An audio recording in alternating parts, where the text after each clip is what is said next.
నేను ఎంతో వర్కౌట్ చేస్తున్నా అయినా నా బాడీలో చేంజ్ అయితే వస్తలేదు అని అనిపిస్తుంది అనుకో, ఈ వీడియో లాస్ట్ వరకు చూసేసి ఇప్పుడు నేను చెప్పే 4 థింగ్స్ మీ రొటీన్ లో యాడ్ చేసిరనుకో బాడీ ఎందుకు చేంజ్ కాదు నేను కూడా చూస్తా.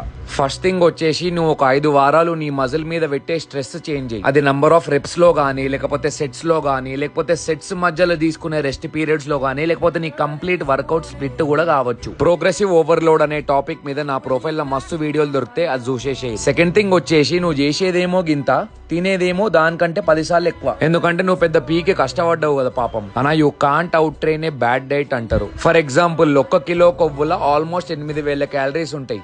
అవి బర్న్ చేసుడు ఈజీయా, తినుడు ఈజీయా నువ్వే చెప్పు. వెయిట్ లాస్ కావాలంటే ఎన్ని క్యాలరీస్ డెఫిసిట్ చేయాలి, వెయిట్ గెయిన్ కావాలంటే ఎన్ని క్యాలరీస్ సర్ప్లస్ చేయాలి, నా ప్రొఫైల్ లో మస్తు వీడియోలు దొరుకుతాయి, అది కూడా చూసేసేది. థర్డ్ థింగ్ వచ్చేసి నీ రొటీన్ లో హిట్ వర్కౌట్ యాడ్ చేసుడు. దీంట్లో వన్ ఆఫ్ ద అడ్వాంటేజెస్ వచ్చేసి తక్కువ టైంలో ఎక్కువ క్యాలరీస్ బర్న్ చేయాలి. హై ఇంటెన్స్ వర్కౌట్ లతో హై స్ట్రెస్ ఉంటది కాబట్టి వర్కౌట్ అయిపోయినా కూడా through out the day calories burn అయితేనే ఉంటాయి. నా లాస్ట్ అండ్ ఇంపార్టెంట్ థింగ్ వచ్చేసి నీ రొటీన్ లో 10K స్టెప్స్ యాడ్ చేసుకో. ఎందుకంటే నువ్వు జిమ్ లో ఎంతసేపు వర్కౌట్ చేసినా మాక్సిమం 400 to 500 క్యాలరీస్ కంటే ఎక్కువ బర్న్ చేయలేవు. అసలు ఎక్సర్సైజ్ లు చేయకుండా బర్న్ చేసే క్యాలరీస్ నే నీట్ అంటారు. అంటే నీ నడుసుడు, నీ కూసునుడు, నీ తినుడు, నీ గోక్కునుడు ఇట్లాంటివి. మీ ప్రోగ్రెస్ లా ఏ టైప్ ఆఫ్ ప్రాబ్లం ఫేస్ అవుతుర్రో ఒకసారి కింద కమెంట్ కొట్టురు చూద్దాం.